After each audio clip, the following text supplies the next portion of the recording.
नमस्कार, मैं सुकन्या सिंह आप सभी दर्शकों का अन्नदाता कार्यक्रम में स्वागत करती हूं। हमारे देश का किसान जन का पोषक है, वह श्रम का देवता है, अन्नदाता है। उसमें ही भारत की आत्मा निवास करती है। ऐसे ही किसानों की प्रगति के लिए हम खेती बाड़ी से जुड़ी हुई बहुत सी नई लाभकारी जानकारियां हर रोज सुबह लेकर आते हैं। तो चलिए कार्यक्रम शुरू करने से पहले देखते हैं क्या है आज के अन्नदाता में। फलबेधक कीट की रोकथाम के लिए ट्रैप है उपयोगी।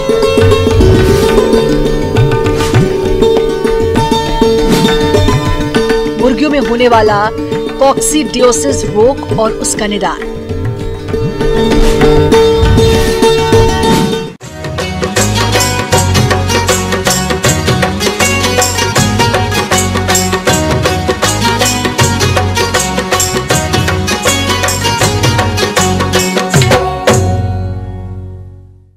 फल खाने वाले कीट टमाटर, भिंडी के अलावा कद्दू, कुल की सब्जियों में लगते हैं, जो कि बहुत नुकसान है और हमारे किसान इनके नियंत्रण के लिए तमाम रसायनों का छिड़काव करते हैं, जिससे खर्चा तो बढ़ता ही है, नियंत्रण भी नहीं हो पाता। ऐसे में फेरोमोन ट्रैप का इस्तेमाल करना सस्ता और सफल विकल्प है, ऐसा कहना है कृषि वैज्ञानिक डॉक्टर सरदार सिंह का।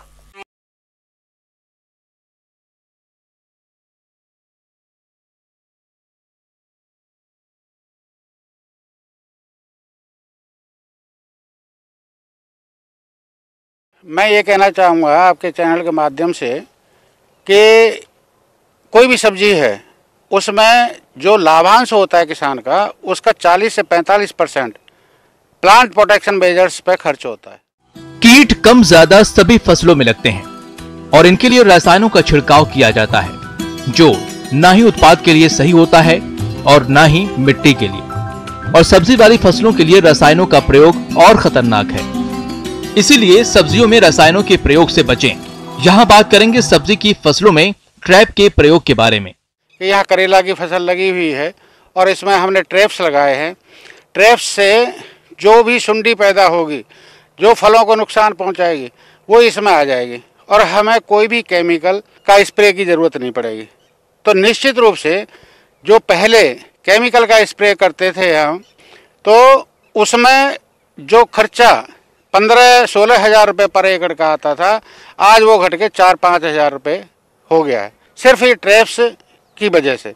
भिंडी में, करेला में या जो भी और सब्जियां हैं, उसमें ये सुंडी जो है ज़्यादा नुकसान करती है और कीड़े काफ़ी परेशान करते हैं और किसान जो है स्प्रे करते करते थक जाता है। अब इसमें हमने जो कराया है, तो इसमें बैक्यूलोर है, जो फेरोमोन ट्रैप है, उसमें बैक्यूलोर लगाया जाता है। जितनी भी बेल वाली सब्जियां हैं उसमें बैक्यूलोर लगाया जाता है और भिंडी में या टमाटर में या दूसरी सब्जियों में वो अलग अलग फेरोमोन ट्रैप्स होते हैं। बेल वाली सब्जियां होती हैं, बेल वाली सब्जियों के लिए बैक्यूलोर ही यूज होता है। बाकी और टमाटर है या और कोई वेजिटेबल सब भिंडी है, उनके लिए अलग अलग ल्योर यूज होते हैं, जैसे हेली ल्योर है, स्पोडो ल्योर है, एरबिटी ल्योर है। तो बेल वाली क्योंकि हमें करेले की फसल में लगाना है, इसलिए ये बैक्यूलोर लगेगा। इसमें बैक्यूलोर आप देखेंगे तो ये इस तरह से ये बैक्यूलोर लगा दिया इसमें। अब इसको पानी भर देंगे और इसके जो खांचे हैं उनमें इसे फिट कर देंगे। नीचे इसमें अंदर पानी भरा हुआ है, तो ये फिट हो गया, इसको टांग देंगे। तो इसमें जो गंध आएगी, उस गंध से अंदर कीड़े जाएंगे और कीड़े इसमें पानी में ही गिरते रहेंगे, बाहर नहीं निकल पाएंगे। फेरोमोन ट्रैप अगर आप प्रयोग करते हैं तो लागत बहुत कम आती है। एक ट्रैप की कीमत लगभग 70 से 80 रुपए तक होती है और 1 एकड़ के लिए 5 से 6 ट्रैप की जरूरत होती है। ये ट्रैप कृषि रक्षा इकाई केंद्र या निजी खाद बीज की दुकानों पर उपलब्ध है। तो इस तरह से इनकी जो खर्चा है वो कम कर दिया जाएगा तो निश्चित रूप से किसानों की आमदनी बढ़ेगी। किसान भाइयों, अभी तक आपने खेती से जुड़ी हुई कुछ उपयोगी जानकारियां देखी। अब लेते हैं एक छोटा सा ब्रेक, जल्द ही लौटेंगे और कार्यक्रम में आगे भी है खेती बाड़ी से जुड़ी हुई महत्वपूर्ण जानकारियां, तो बने रहिए हमारे साथ।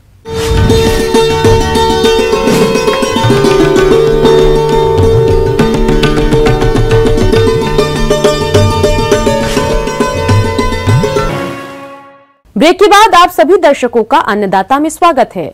चलिए अब रुख करते हैं अगली कड़ी की ओर।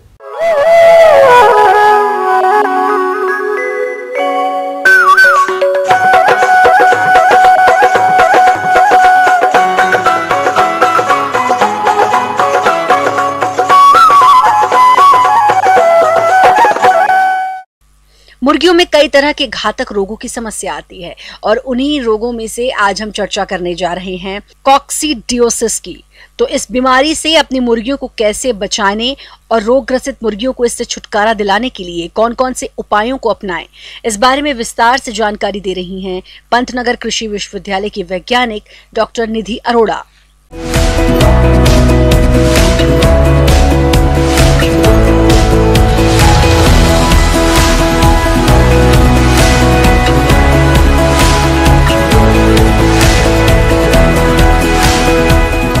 जैसे कि हम लोग जानते ही हैं मुर्गी पालकों से कि जो है कि यदि हम अच्छे से अपने मुर्गियों को रखेंगे और रोग से दूर रखेंगे तो हम उससे अच्छा उत्पादन ले सकते हैं, अंडों का भी, चूजों का भी, जिसमें कि सबसे ज्यादा प्रमुख जो है कॉक्सीडियोसिस है, एक रोग जो मुर्गी पालकों को परेशान करता है। विशेष तौर पर ये कम उम्र, वैसे तो किसी भी उम्र की मुर्गियों में हो सकता है ये, लेकिन विशेष तौर पर जो 3 से 6 माह की मुर्गियों उसमें बहुत ज्यादा होने की संभावना होती है, तो इससे बहुत आर्थिक नुकसान होता है। तो वैसे तो ये बड़ी मुर्गियों में भी हो सकता है, जो अंडा देने वाली मुर्गियां हैं उनमें भी हो सकता है।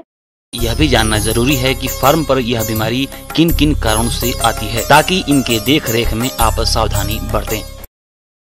सबसे पहले तो बात आती है कि ये रोग होता कैसे है। तो सबसे पहले जो फैलने के कारक है, यदि हम साफ सफाई का ध्यान नहीं रखेंगे तो ये होगा, क्योंकि जो इस परजीवी के जो फैलाने वाले जो ऊसिस्ट हैं वो मल के रास्ते से बाहर आते हैं, तो हमें ध्यान रखना है साफ सफाई का। तो जो मल के रास्ते से जो आएंगे तो वो ऊसिस्ट कहीं भी हो सकती है, जहाँ उसने मल विसर्जन किया है वहां हो सकती है, जहां हमने बिछावन बिछा रखी है वहां हो सकती है, वो इन्फेक्शन बर्तन आदि में फैल सकता है। तो बर्तनों में खाने पीने का जो हमने पानी का जो हमारा है, वाटर है, जो हमारा फीडर है, या हमारी जो बिछावन है, तो हमें ध्यान रखना है कि एक कारक से दूसरे कारक तक ये रोग फैलने न दे। अब बात आती है इसके लक्षण क्या है। तो जहां तक हम कॉक्सीडियोसिस की बात करें, जैसे मैंने आपको बताया कि 2 तरह से ये रोग होता है, 2 तरह से। तो सबसे पहला जो रोग है वो आंत में होता है, जिसको हम इंटेस्टाइनल, या दूसरा होता है सीकल कॉक्सीडियोसिस। इन दोनों में मुर्गी जो है वो सुस्त हो जाती है, आहार अपना बिल्कुल छोड़ देती है, और उसका जो मल शुरुआत में जो है उस खड़िया सफेद जैसा होता है, और बाद में भी इन्फेक्शन बहुत फैल जाता है तो उसमें लाल रंग का हो जाता है, उसमें रक्त आने लगता है। तो पहले लक्षण ये है। दूसरी चीज, जो मुर्गी है वो गर्दन को अपनी धड़ से नीचे कर लेगी, चोंच को नीचे करके या तो झुका लेती है, या अपने जो उसके पंख हैं उधर घुसा के बैठना का अनुभव करती है और पीछे की तरफ हो जाती है, और तुम सुस्त हो जाती है। कई बार जो अधिक रोग जब हो जाता है तो उसमें मृत्यु तो हो ही जाती है, जो कि मृत्यु दर काफी है, कई जगह तो 40% भी देखी गई है छोटी मुर्गियों में। और यदि मुर्गी अंडा देने वाली है तो उत्पादन बिल्कुल घट जाएगा। साथ साथ यदि रोग ज्यादा हो गया है तो जो उसकी कलगी है वो, और गले के, और जितनी भी श्लेष्मा है वो हल्के रंग की पीली हो जाती है, जो कि एनीमिया के कारण होती है, वो बिल्कुल पीली पड़ने लगती हैं। और साथ साथ यदि ऐसा आपको दिख रहा है कि जो एक से दूसरे में एक साथ फैलता जा रहा है तो समझ लेना चाहिए कॉक्सीडियोसिस हो रहा है। इसके अलावा आपको यह भी ध्यान रखना होगा कि जो स्वस्थ मुर्गियां हैं उनमें यह बीमारी न आए, इसके लिए बताए जा रहे इन बातों पर अमल करें। जहाँ तक बचाव की बात आती है तो ऐसे मुर्गियों को जिनमें हमें लग रहा है कि कॉक्सीडियोसिस हमारे यहाँ बार बार आ रहा है, सबसे पहले तो हम मुर्गी लाने से पहले उस पूरे जहाँ हमें उसको मुर्गियों को रखना है उसकी पूरी बिछावन बदल दें, साफ सफाई का ध्यान दें, उचित प्रकाश की व्यवस्था रखें, नमी युक्त बिल्कुल ना हो। और दूसरे जो बर्तन हमारे हैं जो जिसमें हम फीडर है, वाटरर है, उसका बहुत ध्यान रखें साफ सफाई का, क्योंकि इंपॉर्टेंट, जैसे मैंने बताया, फैलाने के सोर्स होते हैं। जहाँ तक उसके में इलाज की बात है तो कई तरह की दवाएं उपलब्ध है। सबसे पहले तो हम जो मुर्गी है उसको उन मुर्गियों से अलग कर दें जहां ये फैल रहा है, या कई मुर्गियों को हो रहा है तो उनको थोड़ा अलग कर दें। तो एक उम्र की मुर्गियों को एक साथ रखें, जो बड़ी मुर्गियां हैं उनको अलग दूसरे स्थान पे रखें। साथ हम कई दवाइयां आती हैं, जैसे हम दो तरह के दे सकते हैं। एक तो हम दवा दें जो तुरंत इन्फेक्शन हो रहा है उसमें, लेकिन यदि रक्त में आने लगा है तो बचाना उसका बहुत मुश्किल होता है, तो उसमें कई तरह की दवाइयां हैं, जैसे कि जो कि हम उसको आहार में दे सकते हैं और पानी में दे सकते हैं। तो यदि तुरंत इन्फेक्शन हो रहा है, उसको हमें ठीक करना है तो हम पानी में देते हैं। जैसे कि कॉक्सी के लिए एम्प्रोलियम दवा आती है, उस एम्प्रोलियम दवा को हम पानी में मिला के देते हैं और 5-7 दिन तक हम उसको देते हैं। साथ साथ ऐसी मोनेंसिन है, उसको भी हम पानी में मिला के देते हैं। लेकिन यदि हम उसको पहले से बचा के रखे यदि ये ना हो तो इसके लिए हम खाने में, हम आहार में पशु के हम उसको मिला के देते हैं, तो आहार में चलता रहता है तो उसको इन्फेक्शन नहीं होता है। साथ साथ ट्रीटमेंट के लिए हम सल्फाक्विनोलिन की दवा है वो भी हम उसको दे सकते हैं, तो उससे भी वो ठीक हो जाता है।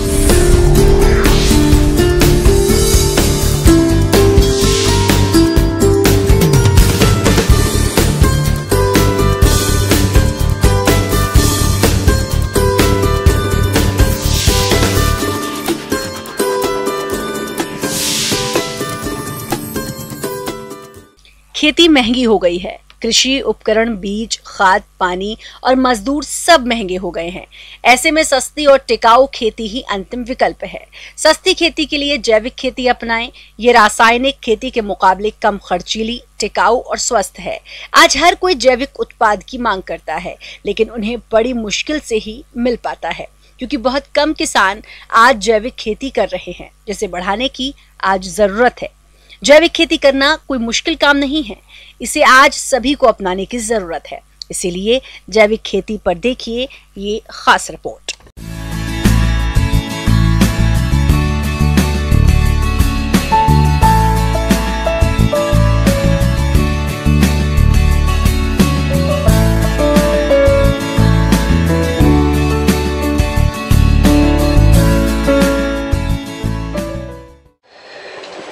विगत कई वर्षों से जैविक खेती के प्रति लोगों की उत्सुकता भी बढ़ी है और किसान भाई जैविक खेती करना चाहते हैं। तो किसान भाई कुछ महत्वपूर्ण बातों पर ध्यान रख करके जैविक खेती कर सकते हैं। जैविक खेती के लिए जो मुख्य बात होती है, इसकी जो परिभाषा है उसमें यह कह सकते हैं कि जैविक खेती फसल उत्पादन की वह पद्धति है जिसमें हम रासायनिक खादों, रासायनिक दवाओं, उर्वरक या जो दवाएं हैं उसका प्रयोग नहीं कर जो पोषण प्रबंधन के लिए जैविक खाद, जीवाणु खाद, हरी खाद वगैरह का प्रयोग करते हैं तथा जो कीड़े बीमारी है उसका नियंत्रण करने के लिए जैविक दवाओं का इस्तेमाल करते हैं। जैविक खाद के प्रमुख स्रोत। कार्बनिक जैविक खाद स्थानीय स्तर पर उपलब्ध पौधों व जानवरों के मल मूत्र व अवशेष से तैयार किया जाता है।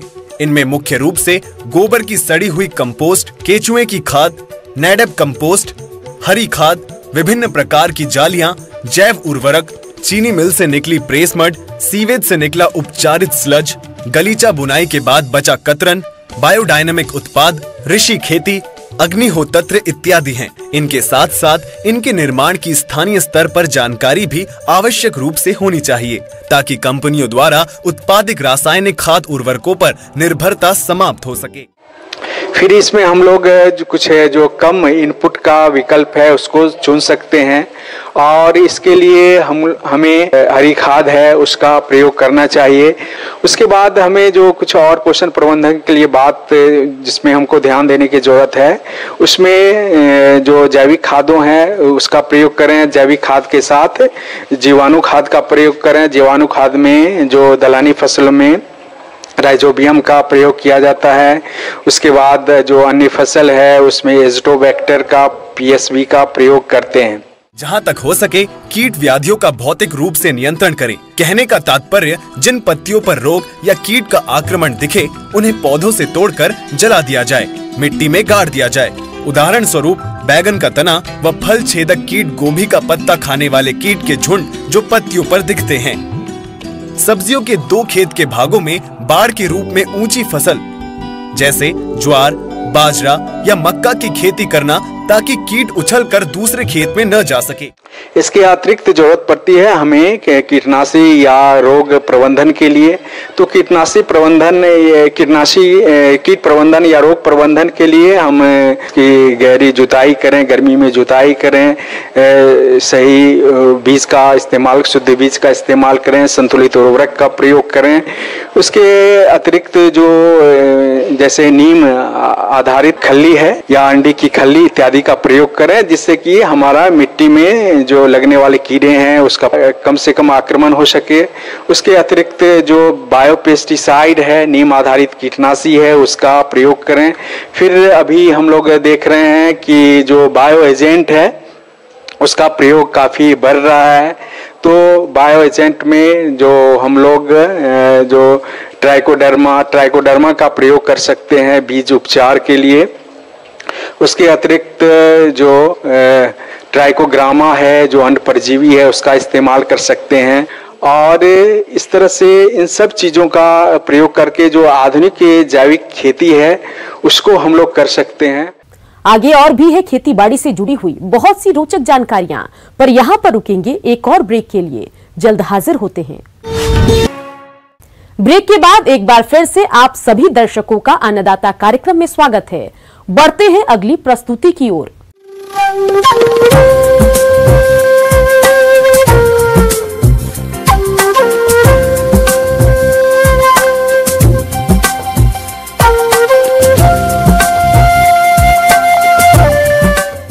मौसम के अनुसार प्रबंधनों पर ही टिकी है आपकी खेतीबाड़ी, इसलिए मौसम पूर्वानुमान और उस पर आधारित साप्ताहिक कृषि सलाह इस प्रकार है।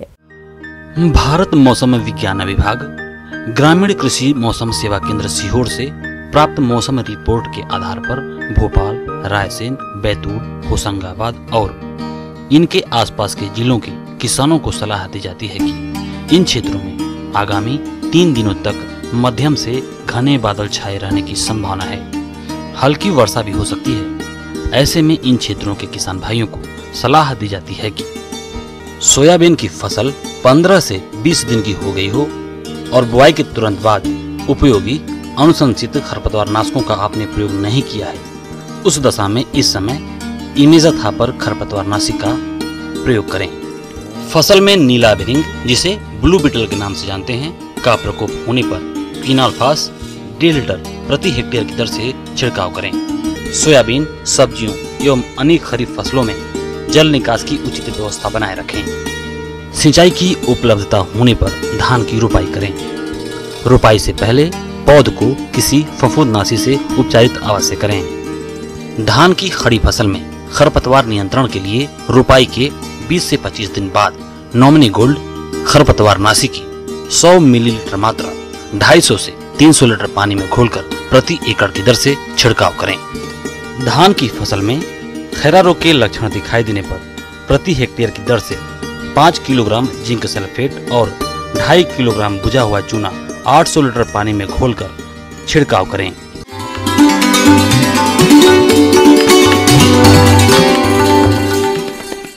अन्नदाता हेल्पलाइन निशुल्क फोन संपर्क सेवा के माध्यम से आपके द्वारा पूछे गए प्रश्नों में से 1 या 2 महत्वपूर्ण प्रश्न को हम अपने कार्यक्रम में शामिल करते हैं। इसी के तहत आज का चयनित प्रश्न और उसका जवाब इस प्रकार है। निःशुल्क अन्नदाता हेल्पलाइन में आज हमने जिस प्रश्न को शामिल किया है उसे पूछा है ग्राम हथनारा, जिला रतलाम के सूर्यभान ने। आपने अमरूद के बाग में उकठा रोग की रोकथाम के बारे में जानकारी चाहिए है, तो इसके लिए देखिए कार्यक्रम का यह अंश। उकठा रोग फ्यूजेरियम फंगस से फैलता है। यह भोजन के साथ पेड़ की जड़ों के अंदर प्रवेश कर जाता है और भोजन नलियों को जाम कर देता है, जिससे पेड़ के ऊपरी भाग तक भोजन नहीं पहुंच पाता और पेड़ सूख जाता है। अमरूद के उत्पादन में यह सबसे बड़ी समस्या है। इसमें शाखाएं ऊपर से सूखनी शुरू हो जाती है और पूरी सूख जाती है। बाद में पूरा पौधा सूख जाता है। यह रोग वर्षा ऋतु में सबसे अधिक देखा जाता है। उकठा रोग उन क्षेत्रों में भी अधिक होता है जहां जल भराव की समस्या लंबे समय तक बनी रहती है। आमतौर पर ट्राइकोडर्मा विरिडी की 5 किलोग्राम मात्रा को 40 से 50 किलोग्राम गोबर की खाद या वर्मी कंपोस्ट के साथ मिलाकर उसमें हल्का पानी सींचकर प्लास्टिक की बोरी से 10 से 15 घंटे तक ढक देते हैं और उसके बाद थैलों और पौधों की जड़ों के पास इस मिश्रण को डालते हैं। इस रोग से बचाव के लिए अमरूद की उकठा रोग रोधी किस्मों का चयन करें। यह रोग मिट्टी जनित है, इसलिए पौधा रोपाई के पूर्व मिट्टी को फॉर्मेलिन दवा से निर्जीवीकृत करना चाहिए। अमरूद के भागों में अधिक समय तक पानी का जमाव नहीं होने दें। बरसात के मौसम में पौधों के तनों के पास मिट्टी अवश्य चढ़ा दें। साथ ही मिट्टी जांच के आधार पर संतुलित मात्रा में उर्वरकों का प्रयोग करें।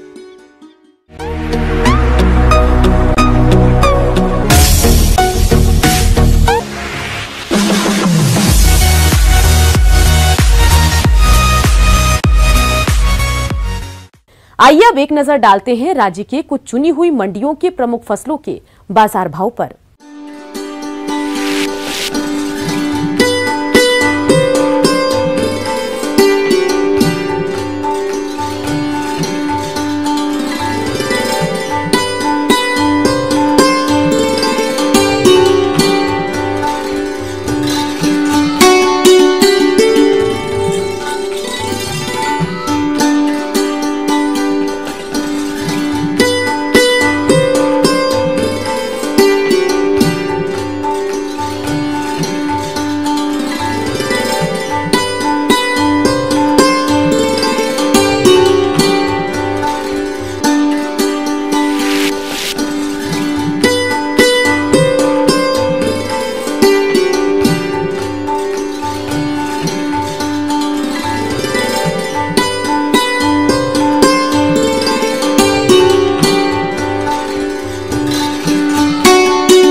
किसान भाइयों, अन्नदाता आपकी सेवा के लिए संकल्परत है।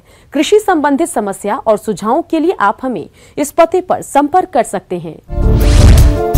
प्रोड्यूसर अन्नदाता, news 18 Madhya Pradesh, Chhattisgarh, Ramoji film city, Hyderabad 501512। साथ ही आप हमें ईमेल भी कर सकते हैं। हमारा ईमेल है p18annadatamp@nw18.com। इसके अतिरिक्त आप हमें निशुल्क हेल्पलाइन नंबर 18004192 पर सोमवार से शनिवार सुबह 10 से शाम 4 बजे के बीच संपर्क कर सकते हैं। किसान भाइयों, अब समय हो रहा है आपसे विदा लेने का, तो हमारी अन्नदाता टीम को दीजिए इजाजत। कल फिर आपसे मुलाकात होगी कृषि संबंधित कुछ और महत्वपूर्ण जानकारियों के साथ। नमस्कार।